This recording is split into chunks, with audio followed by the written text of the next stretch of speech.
Today we are going to start a new chapter named respiration and elimination of nitrogenous waste। तो इसके पहले के हम chapter में हमने डाइजेशन को पढ़ा था कि कैसे फूड डाइजेस्ट होता है और एक्सक्रीट होता है। तो इसमें हम देखेंगे कि रेस्पिरेशन उस डाइजेस्टेड फूड में से एनर्जी रिलीज करना और जो डिफरेंट ऑर्गेनिज्म डिफरेंट टाइप के नाइट्रोजनस वेस्ट जैसे अमीनो एसिड्स को हो गया, कोई uric acid then urea, different types of जो एक्सक्रीशन होते हैं डिफरेंट टाइप्स ऑफ एनिमल्स में, उसको हम स्टडी करेंगे।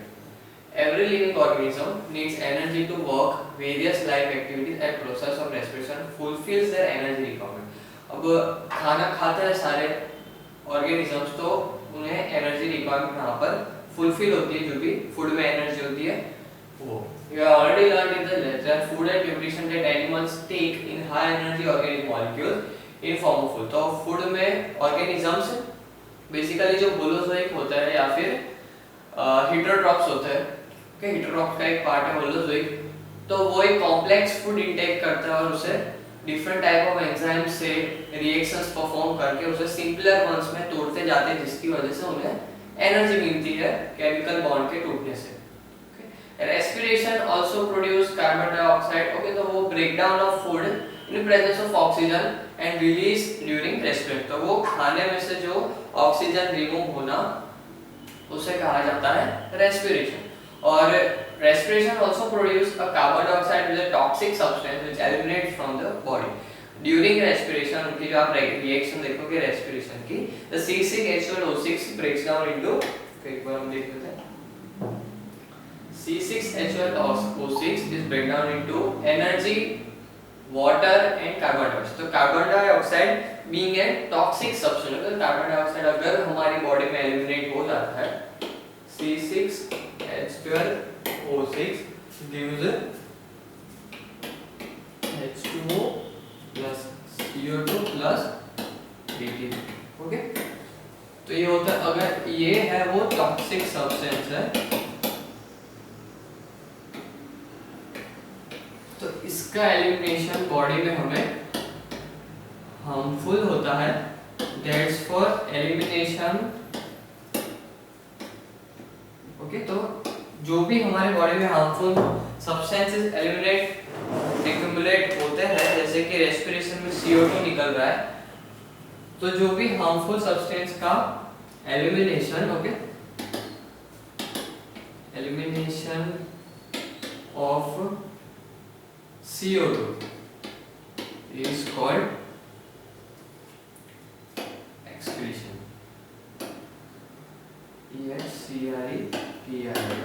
तो हमारे बॉडी में से कोई भी हार्मफुल सब्सटेंस का एलिमिनेट होना, जिससे हम कहते हैं excretion. At the same time, numerous other toxic waste such as ammonia and urea are also produced in the tissue during cellular activity। cellular activities होती है, cellular activities metabolism in different cells, okay। तो उस time पर other toxic substances like ammonia, urea भी produce होते हैं। such toxic waste needs to be removed from the body। तो वो toxic waste को रिमूव होना जरूरी है हमारी बॉडी से। that's why हम, जिसकी वजह से हमारी जो बॉडी की जो सेलुलर मेंटेनेंस है वो हम मेंटेन कर पाए और नाइट्रोजनस वेस्ट को हमारी बॉडी से बाहर एलिमिनेट कर पाए। तो फर्स्ट हम देखेंगे व्हाट इज रेस्पिरेशन। तो respiration is stepwise process of oxidation, okay, we already have studied, और या फिर हम आगे पढ़ेंगे। एक हिंट दे देता हूं दैट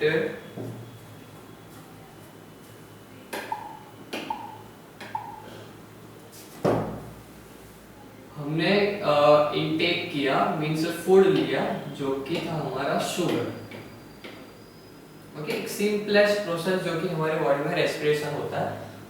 शुगर का फॉर्मूला C12H22O11, ये हो गया शुगर। अब जो शुगर है उसको हम इनटेक करेंगे, खाएंगे, तो with the help of enzyme naming amylase. Amylase उसे क्या करेगा, ये है एंजाइम जो कि कॉम्प्लेक्स फूड को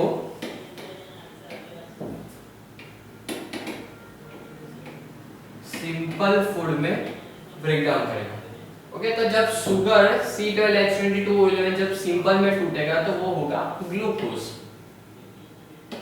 ओके, ग्लूकोज, ग्लूकोज का होगा C6H12O6, ये हो गया ग्लूकोज। ये हुआ simplest form of sugar. Okay, glucose is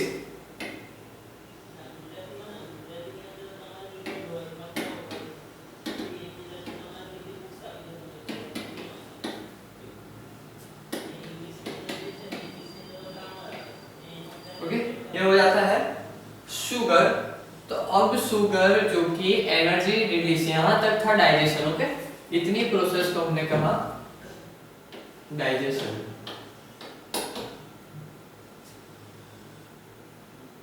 okay, अब जो रेस्पिरेशन होता है वो होता है ग्लूकोज जो in cytoplasm. Okay, we already noted cytoplasm क्या होता है। Okay, cytoplasm means in the cell. Cytoplasm में ग्लूकोज है वो टूटेगा in 2 molecules of pyruvic acid. यहां से पूरा स्टार्ट होता है respiration.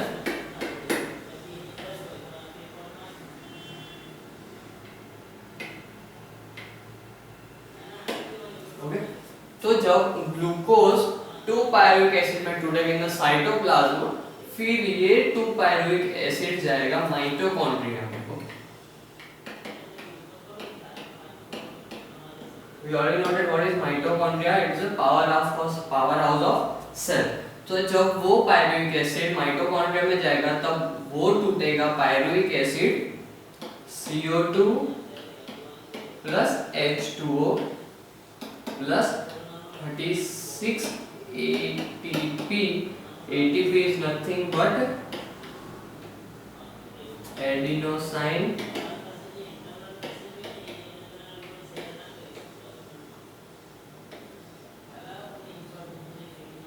triphosphate. Okay, it is adenosine triphosphate. It is nothing but sort of energy. Okay, तो एक ग्लूकोज का मॉलिक्यूल इतने स्टेप्स फॉलो करके, ओके, यहाँ पर और बहुत सारे स्टेप्स होते हैं जब जाकर वो पायरुविक एसिड फॉर्म होता है। और यहाँ पर भी इस प्रोसेस को यहाँ तक हम कहेंगे, ओके, एनर्जी फॉर्म हुई, यहाँ तक होगा रेस्पिरेशन। और पर्टिकुलरली जो प्रोसेस माइटोकॉन्ड्रिया में होती है, पर्टिकुलरली जो प्रोसेस माइटोकॉन्ड्रिया में होती है उसे हम कहते हैं क्रेब्स साइकिल।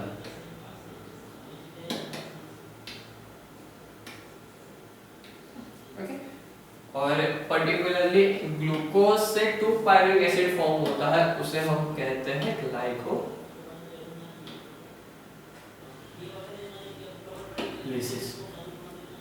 ओके, तो हम कह सकते हैं कि respiration includes glycolysis and Krebs cycle, जिसके एंड में हमें कार्बन डाइऑक्साइड, वाटर और 36 ATP is a sort of energy, जो कि बहुत हाई अमाउंट ऑफ ATP है। 36 ATP मींस तो 36 ATP हमारे बॉडी में फॉर्म होती है। ओके, अब हमने पढ़ा कि CO2 is a toxic gas, और रेस्पिरेशन में क्रेब्स साइकिल में टॉक्सिक गैस प्रोड्यूस हो रही है। तो जो यहाँ पर रोल होता है ब्लड का, कि जो ओके, तो यहाँ पर हमें पता है ब्रीदिंग। अब हम रेस्पिरेशन को ब्रीदिंग से कनेक्ट करें। अब रेस्पिरेशन को हम ब्रीदिंग से कनेक्ट करें कि हम ब्रीदिंग करते हैं। ये जो हम ब्रीदिंग करते हैं उसमें होता क्या है, ऑक्सीजन O2 हम इनटेक करते हैं। ओके, ऑक्सीजन ब्लड के साथ मिक्स होता है, okay, through lungs. Oxygen blood के साथ मिक्स होता है थ्रू लंग्स। ओके, और पिगमेंट का नाम हो जाता है हीमोग्लोबिन। Okay, haemoglobin. अब ये oxygenated blood, okay, O2 plus oxygen होता है। ऑक्सीजनेटेड ब्लड यहाँ पर हर एक सेल के पास जाता है। ओके, सेल के पास जाता है। अब ये जो ऑक्सीजन यहाँ पर मिला है वो यहाँ पर क्रेब्स साइकिल में यूटिलाइज होगा ऑक्सीजन। अब ये जो ऑक्सीजन यूज हुआ यहाँ पर ब्लड से ऑक्सीजन आया है वो क्रेब्स साइकिल में मींस रेस्पिरेशन में यूज होगा। तो यहाँ पर जब सेल ने अपना ऑक्सीजन रेस्पिरेशन में दे दिया तब हीमोग्लोबिन वापस बन गया। ओके, जो ऑक्सीजन था हीमोग्लोबिन के पास, ब्लड के पास, वो सारा ऑक्सीजन रेस्पिरेशन के प्रोसेस के लिए दे दिया। और अब जो CO2 फॉर्म हो रहा है जो कि टॉक्सिक गैस है, तो वापस ब्लड होगा वापस। ओके, तो वापस जो CO2 होगा वो ब्लड के साथ मिक्स होके, ओके, ब्लड के साथ मिक्स होके CO2 carboxy haemoglobin, okay, carboxy haemoglobin means haemoglobin containing carbon. यहाँ पर ऑक्सी हीमोग्लोबिन था मींस हीमोग्लोबिन कंटेनिंग ऑक्सीजन। तो कार्बोक्सी हीमोग्लोबिन फॉर्म होता है जो कि अब वापस जाएगा लंग्स में। ओके, वापस वो हीमोग्लोबिन मींस ब्लड हो जाएगा लंग्स में, और लंग्स में वाया एल्वियोलाई, ओके, एल्वियोलाई जो कि एक्सचेंज करती है गैसेस को लंग्स में। तो जब हम एक्सहेल करते हैं, ओके, तो हमारे बॉडी में से CO2 रिमूव होता है। Okay, exhale. ओके, तो यहाँ पर हमने ऑक्सीजन इनहेल किया था, हमने ऑक्सीजन इनहेल किया था तो वो ऑक्सी हीमोग्लोबिन फॉर्म हुआ। ऑक्सी हीमोग्लोबिन अपना पूरा ऑक्सीजन यहाँ पर सेल्स को दे दिया फॉर रेस्पिरेशन प्रोसेस, और जो CO2 का बाय प्रोडक्ट फॉर्म हुआ था वो वापस ब्लड के साथ मिक्स हो गया फॉर्मिंग कार्बोक्सी हीमोग्लोबिन, और वापस वो CO2 हमारे सांस बाहर निकालने के साथ साथ रिमूव हो गया। ओके, तो ये पूरा मैकेनिज्म था digestion, respiration and breathing. Okay, this is connecting link between digestion, respiration and breathing. इसी वे में हमारी बॉडी की जितनी भी सिस्टम्स है up to digestion, respiration, excretion, elimination, सभी यहाँ पर इस वे में इंटरलिंक रहती है। ओके, तो यहाँ पर हमने देखा digestion, respiration and breathing. Okay, तो यहाँ पर ये 3 प्रोसेस को हमने अच्छे से पढ़ा। नेक्स्ट आने वाले चैप्टर्स जो है जैसे कि रेस्पिरेशन पर एक पर्टिकुलर चैप्टर है, उसमें हम इसके बीच में कौन सी प्रोसेसेस है वो हम देखने वाले हैं, और माइटोकॉन्ड्रिया में जो प्रोसेसेस होती है वो कौन सी रिएक्शंस होती है वो हम देखेंगे। ओके, तो यहाँ पर बेसिकली हमने देखा कि जो कार्बोहाइड्रेट था हमारा, शुगर था, ओके, वो हमारे बॉडी में डाइजेस्ट कैसे होता है। ओके, इनहेल से एक्सहेल तक कार्बन डाइऑक्साइड निकाल तक, और हमारे बॉडी में ग्लूकोज खाने के बाद हमारे बॉडी में फॉर्म हुई 36 ATP, ओके, एडिनोसाइन ट्राइफॉस्फेट, जो कि एक अमाउंट ऑफ एनर्जी है। अब आगे देखते हैं। ओके, तो हमने देखा कि वो पूरी कितने स्टेप्स में ये सारी रिएक्शंस हुई। At the end of the reaction हमारे बॉडी को एनर्जी मिली, और जो भी हार्मफुल मटेरियल्स थे, जो भी टॉक्सिक मटेरियल्स थे, वो हमारे बॉडी में से एलिमिनेट हो गए। ओके, तो वही यहाँ पर हम पढ़ेंगे। Respiration is a step wise oxidation of glucose. Okay, तो रेस्पिरेशन इज ग्लूकोज यहाँ पर एक जनरली दिया है। ओके, तो हमने जो दिया वो ग्लूकोज का ही है, तो इस पूरे को हम बोलेंगे ऑक्सीडेशन। अब हम सोचेंगे कि ऑक्सीडेशन क्यों बोल रहे हैं।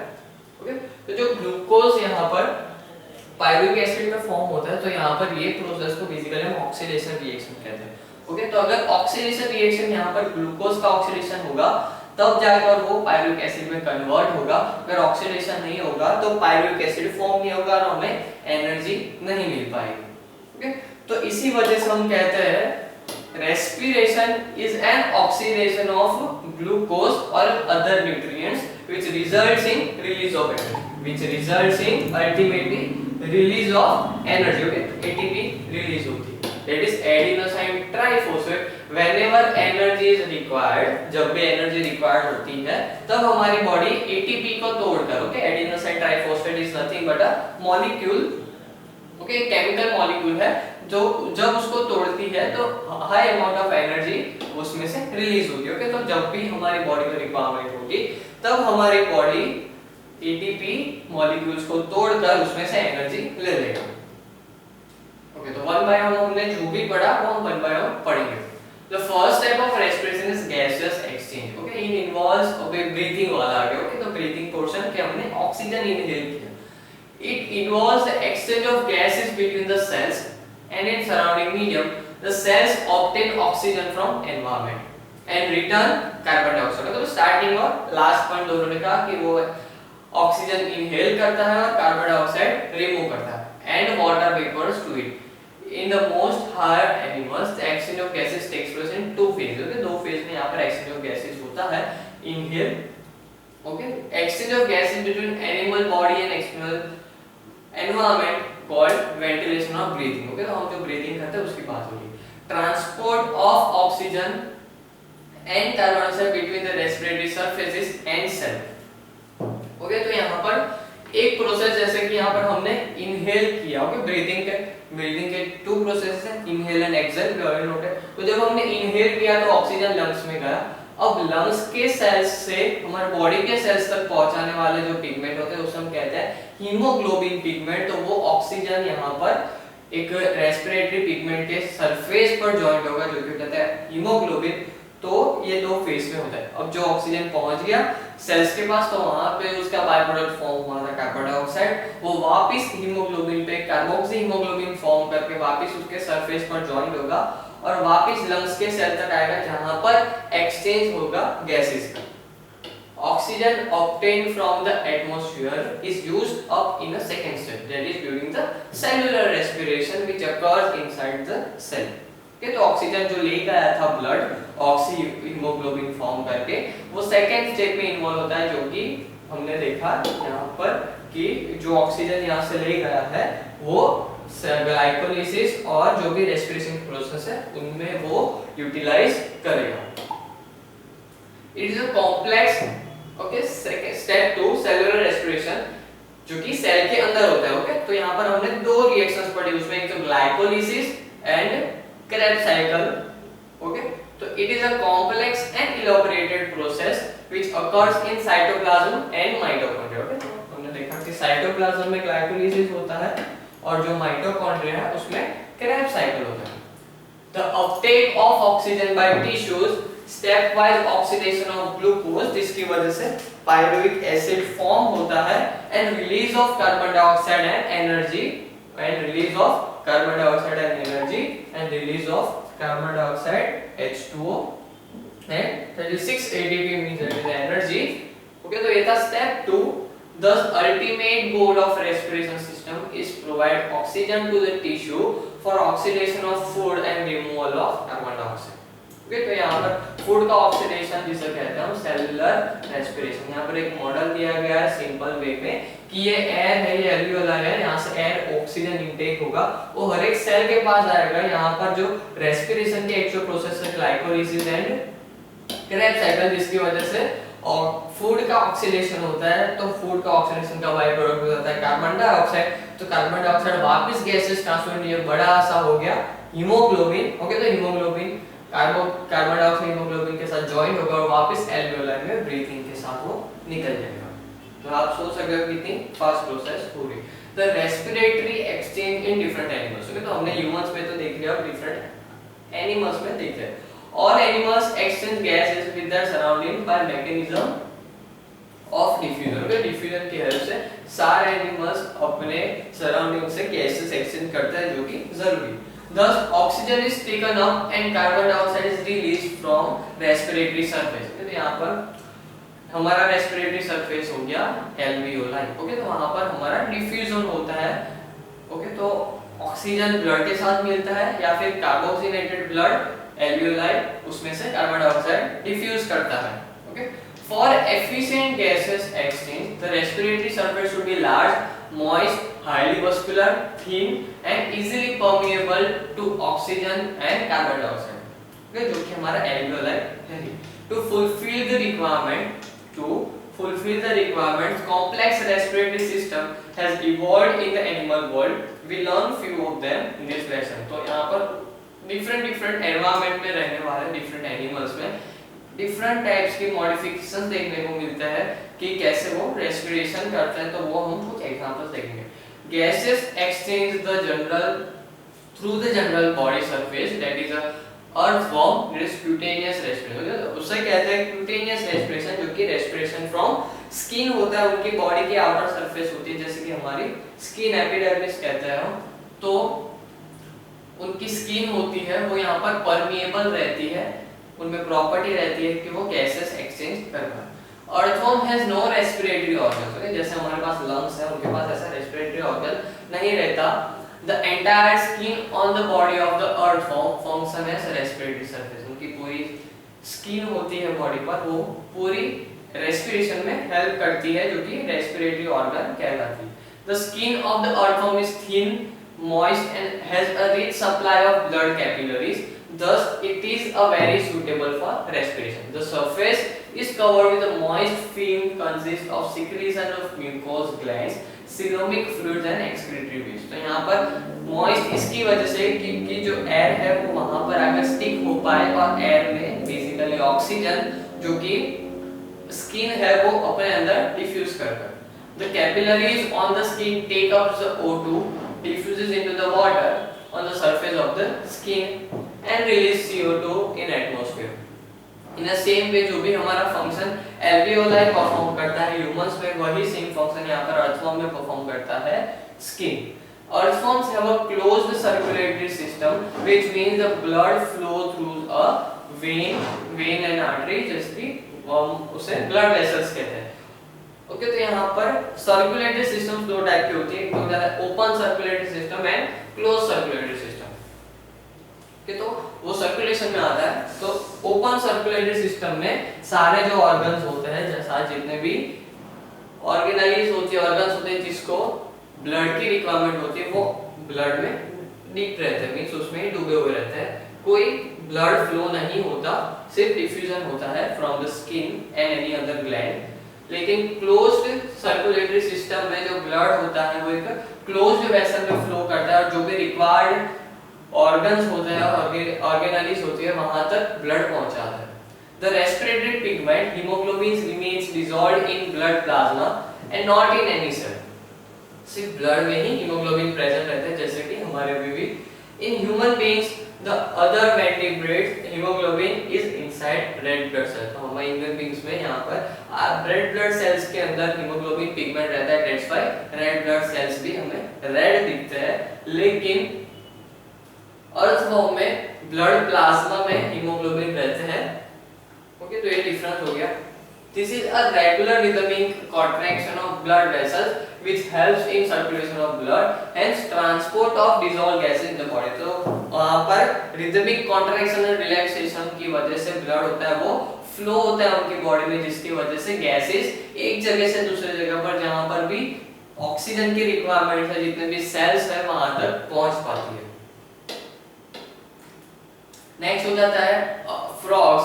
ओके, तो फ्रॉग्स में भी क्यूटेनियस रेस्पिरेशन देखा जाता है, respiration through skin across their moist skin, particularly during hibernation when they become inactive during the winters to avoid cold। However, frogs are mainly breathing। Okay, तो जो फ्रॉग है वो यहाँ पर उसके पास लंग्स भी है और उसके पास क्यूटेनियस रेस्पिरेशन कर सके ऐसी स्किन भी है। तो यहाँ पर जब फ्रॉग है वो हाइबरनेशन में जाता है, अपनी सारी मेटाबॉलिक एक्टिविटीज को स्टॉप करके विंटर को अवॉइड करता है, विंटर को अवॉइड करने के लिए हाइबरनेट करता है खुद को। तो उस टाइम पर वो लंग्स होते हैं वो फंक्शन नहीं कर पाते, मूवमेंट नहीं कर पाते, इसकी वजह से उनकी जो स्किन है वो उस टाइम पर उनको regular flow of oxygen, supply of oxygen करवाती है। Next in cockroach. ओके, तो कॉकरोच है, we have notice that insects keep expanding and contracting their abdomen. उनका एब्डोमेन होता है वो कंटीन्यूअस वे में वो मूव कर कॉन्ट्रैक्ट एंड रिलैक्स करते रहते हैं, जिसकी वजह से उनके बॉडी में गैसेस एक्सचेंज होते हैं। Like majority of insects cockroach respire by mainly internal tubes called trachea. वहां पर इंटरनल ट्यूब्स रहती है जिसे कहते हैं ट्रकियाe। These tubes branch out extensively inside the body and carry air directly to the tissue from the atmosphere। तो जो trachea होती है वो छोटे-छोटे पोर्स, छोटे-छोटे होल्स से वो स्किन के बाहर आई हुई होती है, जहां से वो डायरेक्ट एयर वो अपने अंदर खींचती है और फिर वहां से जो टिश्यूज और सेल्स है जिसको ऑक्सीजन चाहिए वहां ऑक्सीजन पहुंचाती है।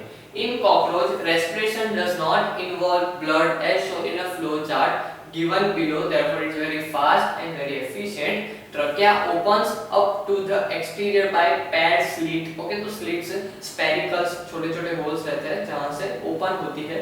Sphericals are formed on the side of thorax and abdomen। Okay, वो साइड पे अपने लोअर पार्ट के साइड पर वहां पर प्रेजेंट रहते हैं स्पेरिकल्स छोटे-छोटे होल्स, जिसकी वजह से वो ट्रकिया वहां पर ओपन होती है और वहां से डायरेक्ट वो ऑक्सीजन लेती है फॉर रेस्पिरेशन।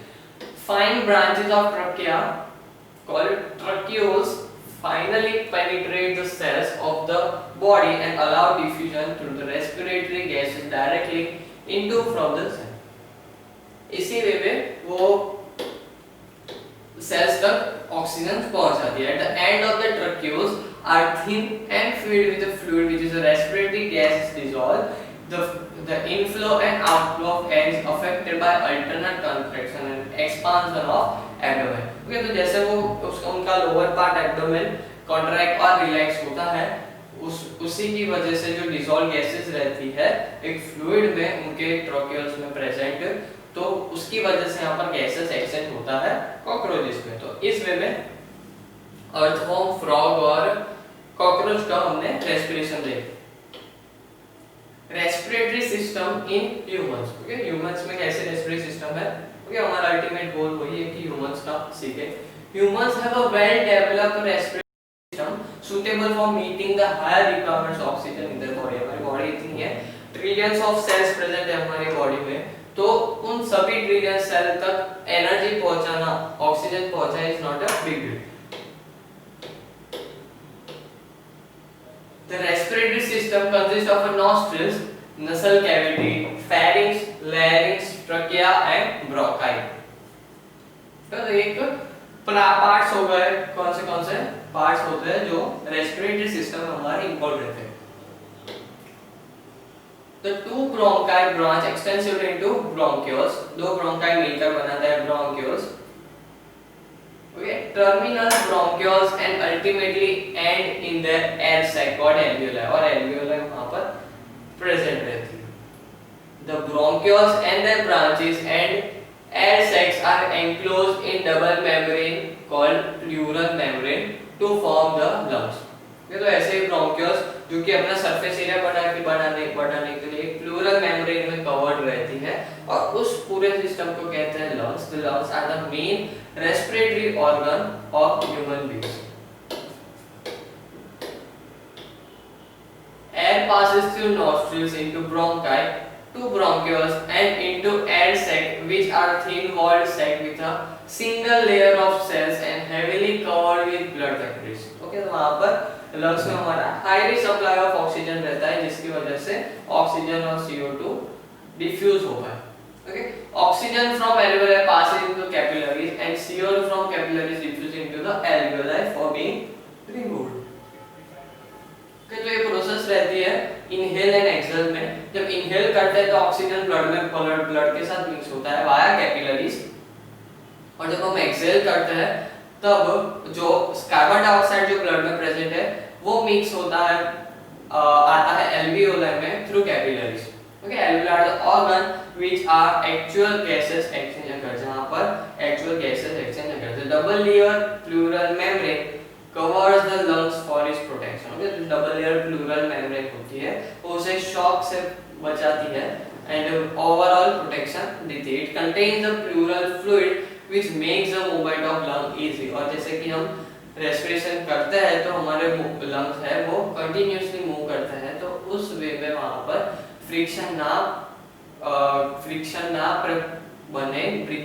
ना हो, इसकी वजह से जो प्लूरल मेम्ब्रेन है वो वहां पर भी एक प्लूरल फ्लूइड होता है जो उसे फ्रिक्शनलेस बनाती है। Each lung consists of a tree-like system and branch bronchial tubes. यहाँ पर tubes and some sort of tree-like mechanism होता है जिसकी end में alveoli होती है जो कि gases exchange करती है. The finest of them terminate into the millions of tiny sac-like structures called alveoli.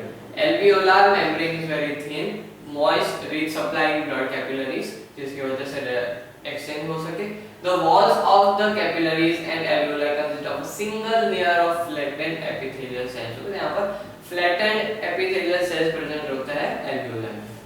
तो यहाँ पर organ structure and function जो भी है, जैसे कि nostril का तो open the nose जिसकी वजह से filter the unwanted particles, oxygen में filter the unwanted particles. The nasal cavity जिसमें mucus होता है और cilia रहता है that trap dust, bacteria, worms, the air. अगर यहाँ पर अगर ठंडी एयर है तो थोड़ी वार्म हो जाएगी, बैक्टीरिया को किल करेगा, डस्ट को ट्रैप करेगा. Then pharynx जो कि होता है हमारा throat, there is muscular tube, there is common passage for respiratory and food. Moving into the digestive passage separated by epiglottis. So epiglottis is a covering which covers, अगर हम खाना खा रहे हैं तो वो ट्रकिया पे कवर हो जाएगा, और हम खाना नहीं खा रहे तो वो जो इसोफेगस का ओपनिंग है वहां पर कवर कर देगा जिसकी वजह से unwanted mechanism ना हो. The structure closes the tracheal opening and open the windpipe, what called glottis, when food is swallowed. Next is the larynx जो कि जिसे कहते हैं voice box, a small cartilage organ with vocal cords lined by ciliated epithelium. Okay, connects pharynx to trachea, helps in sound propagation. Okay, next is trachea, जिसे हम कहते हैं wind pipe जिसमें से air lungs में enter होती है, supported by C-shaped cartilaginous rings to prevent it from collapsing. Trachea divides into two bronchi and enters the lung. ये जो trachea है वो यहाँ पर divide होती है bronchis में trachea से और then lungs में enter होती है air. Passage for air up to bronchi. Okay, तो इसकी वजह से bronchi में air जाती है. Next is a bronchus, plural में bronchi कहते हैं. It's elastic, ciliated and covered with mucous epithelium. Enters the lungs and divide to form secondary, tertiary and ultimately terminal bronchioles. Together they are called a bronchial tree. और उसे bronchial tree कहते हैं. Bronchioles is a small terminal of bronchus leading to the alveolus. Okay. Alveoli के ऊपर आता है bronchioles. There is convey air to alveoli. Okay, alveoli तक air पहुंचाता है. Next is alveoli जिसे कहते हैं air sac that supplied with blood capillaries, thin most इसका function हो जाता है exchange of gases. यहाँ पर structure दिया गया trachea, primary, secondary and tertiary. Next is bronchioles और at the end of alveoli duct air sacs. Okay, तो end में आती है alveoli. ये हो जाता है function of structure of lungs और उसके सभी पार्ट्स का फंक्शन. हमने स्ट्रक्चर क्या क्या था लंग्स का और सभी का फंक्शंस हमने देखा, जो भी ऑर्गन्स एंड ऑर्गेनेलीज है जो कि रेस्पिरेशन में और मेनली ब्रीथिंग में इन्वॉल्व रहती है. Next is we are going to see the mechanism कि मैकेनिज्म कैसे रहती है, कैसे वो पूरा एक one single unit perform function करता है. Okay, the main parts for the respiratory system is to provide oxygen to the tissue and remove carbon dioxide from them. Okay, तो जो respiratory system means lungs का एक major function ये होता है कि वो हर एक सेल को, टिश्यू को ऑक्सीजन प्रोवाइड करवाए और उनके जो बाई प्रोडक्ट फॉर्म हो रहे हैं जो कि कार्बन डाइऑक्साइड है जो कि टॉक्सिक है उसको रिमूव कर सके बॉडी में से. Next is exchange of oxygen at alveolar surface. Alveolar surface से वो एक्सचेंज कर सकते. Transport and exchange of gases in tissue and cellular respiration जिसके एंड में हमें बहुत सारी एनर्जी मिलती है.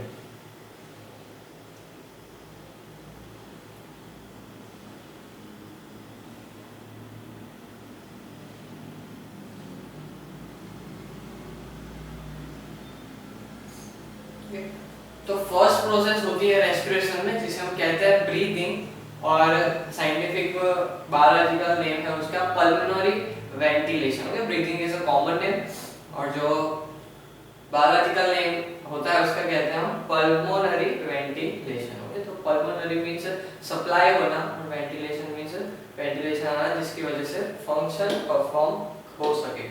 It is a mechanical process of taking the atmospheric air into the lungs and giving out carbon dioxide. Breathing is an involuntary process, but under the special condition it can become voluntary also. वो एक involuntary process है जो हमारा पोनस होता है, blood का एक छोटा सा पार्ट है पोनस, तो वो यहाँ पर पोनस ब्रीदिंग को फैसिलिटेट करता है जिसके हम कोई एफर्ट दिए बिना हम ब्रीदिंग को कर सके, लेकिन इन सर्टेन सर्कमस्टेंसेस हम उसे कंट्रोल कर सकते हैं।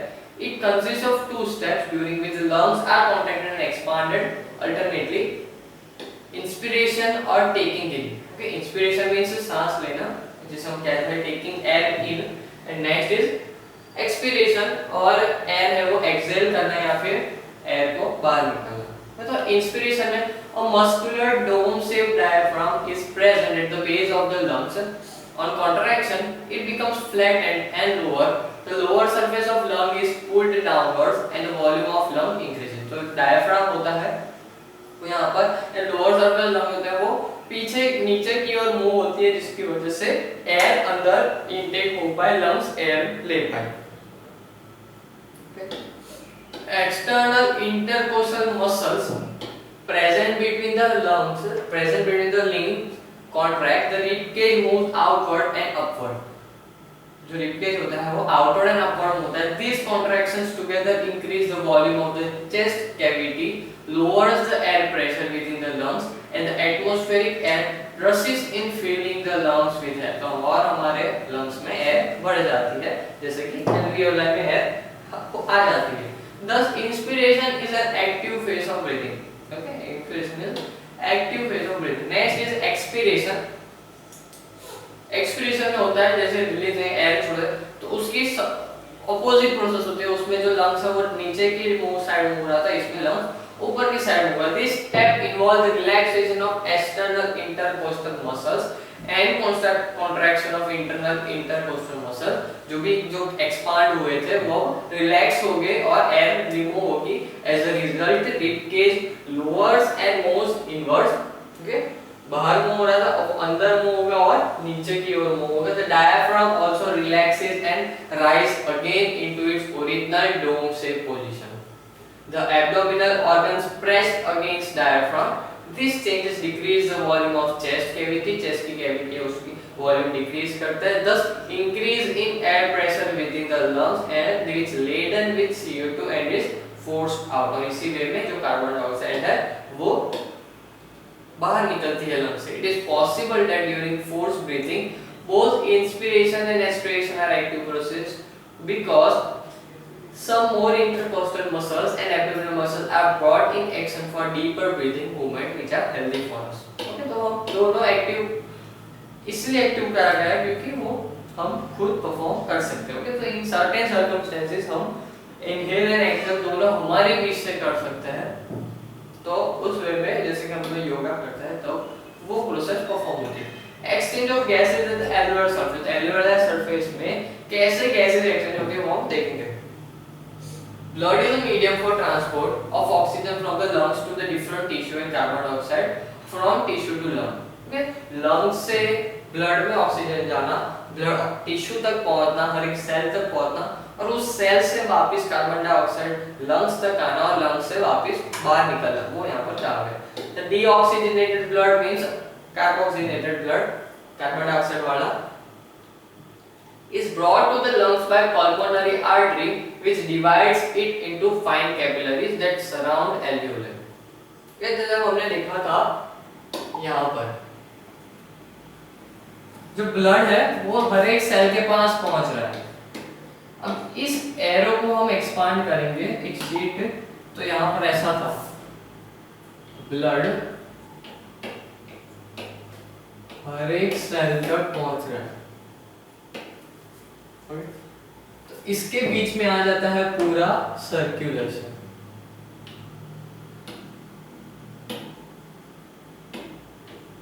जैसे कि जो ब्लड है ऑक्सीजनेटेड ब्लड वो इसको हार्ट मान लेते हैं, कुछ ऐसा होता है।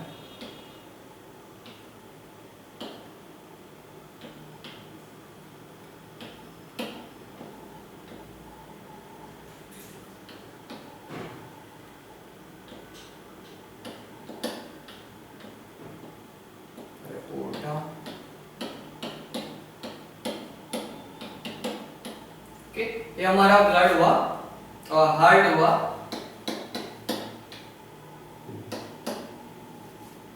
तो जो ब्लड आया ऑक्सीजनेटेड ब्लड वो यहाँ पर आएगा। अब हम देख लेते हैं, ओके सॉरी यहाँ से एंटर होगा, ओके।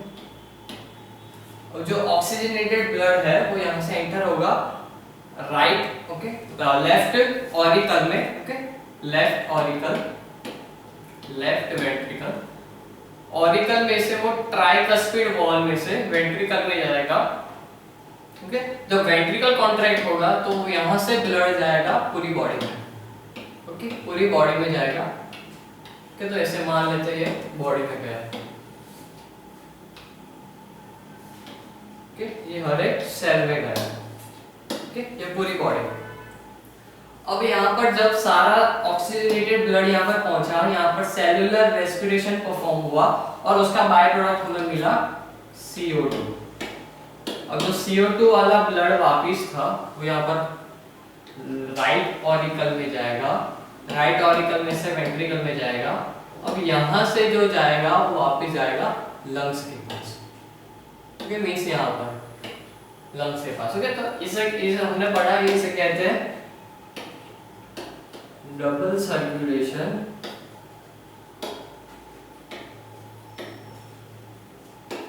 किसे कहते हैं डबल सर्कुलेशन, कि एक ही बार में एक साइड ऑक्सीजनेटेड और दूसरी साइड डीऑक्सीजनेटेड ब्लड यहाँ पर मूव हो रहा है, जिसकी वजह से हमारा बॉडी डाइजेशन, रेस्पिरेशन, कौन सा बनता था, तो यहाँ पर हम और एक सिस्टम ऐड कर देते हैं, सर्कुलेशन,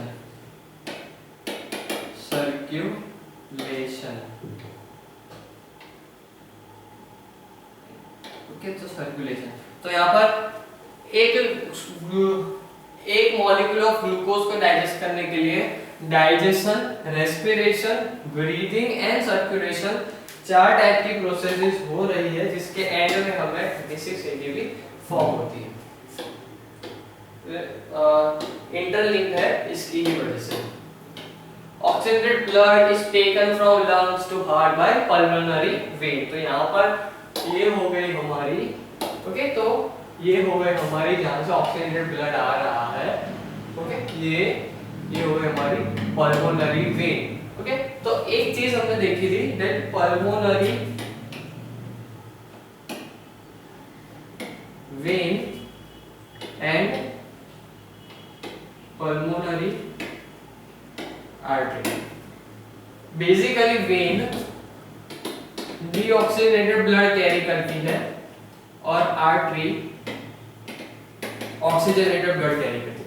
लेकिन ये पल्मोनरी वेन है तो उसका फंक्शन होता है डीऑक्सीजनेटेड, लेकिन वो कैरी करती है ऑक्सीजनेटेड ब्लड, जो कि लाती है लंग्स से ऑक्सीजनेटेड ब्लड टू हार्ट। लेकिन जो पल्मोनरी आर्टरी है वो यहाँ पर आर्टरी का फंक्शन होता है ऑक्सीजनेटेड ब्लड यूज करना, ब्लड सप्लाई करना, लेकिन पल्मोनरी आर्टरी यहाँ पर डीऑक्सीजनेटेड ब्लड सप्लाई करते हैं from cells to heart, cell से हार्ट तक एंड हार्ट टू लंग्स। तो एक पल्मोनरी वर्ड यहाँ पर आपको याद रखना है, जो कि उसके फंक्शंस को रिवर्स कर देता है और डिफरेंट फंक्शन परफॉर्म करता है। Next is a volume exchange, जो कि डिफरेंट टाइप्स के वॉल्यूम यहाँ पर एक्सचेंज होते हैं, वो एक टेबल में दिखाया गया। दिस इज टाइडल वॉल्यूम, इसकी डेफिनेशन जो है ये वाली जो बीच में लिखे वो बहुत जरूरी है, एग्जाम्स में टू द पॉइंट क्वेश्चंस आते हैं। This is tidal volume, the volume of air inhaled and exhaled out without any noticeable error. आप जो नॉर्मल ब्रीदिंग करते हो उसमें जितना वॉल्यूम ऑफ एयर इनहेल और एक्सहेल होता है, जिसे हम कहते हैं pulmonary tidal volume. Next is a vital volume. Vital volume में ओके, तो टाइडल वॉल्यूम होता है हमारा 500 ml, okay, millilitre. Next is a vital volume, the volume of air that can be breathed out after a maximum inspiration. Means vital capacity, okay, vital capacity means आपने एक maximum inspiration किया, means आपने forcefully inspiration किया है और उसके बाद जितनी एयर आपने एक्सहेल की, ओके, फॉर मैक्सिमम। ओके, तो आप जितनी एयर इनहेल कर सकते हो मैक्सिमम उसका volume is 3400 to 4800 ml. Okay, the volume of air that can be maximally breathed out. Okay, maximally breathed out हो सकता है. Next is inspiratory reserve volume. Inspiratory reserve volume, that is a volume of air that can be taken in by forced inspiration over and above the normal. तो आप forcefully inspiration करते हो तो कितना आप ले सकते हो. Next is expiratory reserve volume. Volume of air that can be expelled out by force expiration. आप फोर्सफुली एक्सपायर कर रहे हो, हवा निकाल रहे हो, तो आप कितना निकाल पाओगे, कितना वॉल्यूम ऑफ एयर निकलेगा. Next is residual volume. The volume of air cannot be forced out even on forceful expiration. आप forceful expiration कर रहे हो, forcefully सारी एयर बाहर निकाल रहे हो, फिर भी जितना बचेगा लंग्स के अंदर एयर उसे कहते हैं रेसिडुअल वॉल्यूम, जो कि होता है 1000 to 1500 ml. And next is the total lung capacity, that is the sum of lung volume, that is maximum air can be remains in lungs after. Okay, तो यहाँ पर expirate air. Okay, so in IRV plus RV, sum of all lungs volume, that is the maximum air that remains in lungs after inhalation, जो कि हो जाता है 5500 to 6000 ml, जो कि लंग की कैपेसिटी है. Vital capacity may be highly reduced in smokers and people suffering for tuberculosis. Athletes and singers on the other hand have higher vital capacity. Okay, तो जो स्मोकिंग करते हैं उनकी vital capacity means air that maximally breathe, जो breathing करने की ability है ज़्यादा एयर वो यहाँ पर कम हो जाती है. और एथलेट्स और सिंगर है जो कि एक ट्रेन हुए होते हैं कि how to inhale a proper air for well perform their function, तो यहाँ पर उनमें वाइटल कैपेसिटी होती है वो ज़्यादा रहती है. नेक्स्ट है transport of oxygen from blood to tissue. तो यहाँ पर रेस्पिरेशन और सर्कुलेशन आ जाता है. Efficient transport of oxygen by a complex protein called hemoglobin. This iron rich protein is packed in RBC in case of humans, or in other animals especially अर्थ में वो plasma में रहते हैं. हम लोग आगे पढ़े. Giving a red colour. About 97% of total oxygen is transported from lungs to tissue in combination with hemoglobin. Only 3% of oxygen is transported into dissolved form by plasma. Oxygenation of blood takes place in lungs. Okay, तो hemoglobin और oxygen mix होता है lungs में. 4 molecules of oxygen forms a reversible bond with hemoglobin, forming the compound oxyhemoglobin. Okay, जब hemoglobin के साथ 4 O2 4 O2 means 8 total O के molecule जब जॉइन हो सकते हैं ना, रिवर्सिबल बॉन्ड मींस सेल्स में जाएंगे तो वो टूट जाएंगे, तो उस वे में यहाँ पर 4 O2 जॉइन होकर वो ऑक्सीहीमोग्लोबिन फॉर्म करते हैं. When the oxygenated blood reaches the tissue surface, this is high concentration of CO2, and in the tissue oxygen having used up and low concentration of O2. As a result, bonds holding oxygen and hemoglobin becomes unstable and blood release oxygen takes up CO2. जहाँ पर CO2 concentration tissues में ज्यादा हो जाते हैं क्योंकि वहाँ पर कंटिन्यूअस रेस्पिरेशन हो रही है, तो CO2 जनरेट होगा ही, तो वहाँ पर ऑक्सीजन का बॉन्ड अनस्टेबल हो जाता है और ऑक्सीजन लिबरेट होता है और कार्बन डाइऑक्साइड वहाँ पर जॉइन होता है. The same way carbon dioxide कैसे जॉइन होता है, that is a blood transport carbon dioxide with comparative ease because with higher solubility. Carbon dioxide वो हाई soluble रहता है. Active tissues constantly produce CO2, with CO2 is transported into lungs in 3 ways. Okay, तो वो 3 वे. CO2 is physically dissolved in plasma, that is a 5 to 7% of total CO2 is transported. CO2 directly combines with hemoglobin, forming a carbaminohemoglobin, that is a 12 to 23% only. As bicarbonate is dissolved in plasma, but produced in RBCs catalyzed by enzyme carbonic anhydrase and then diffuses into plasma. The larger fraction of CO2 and 75 to 80% यहाँ पर transport होता है दोनों वे में, plasma and blood.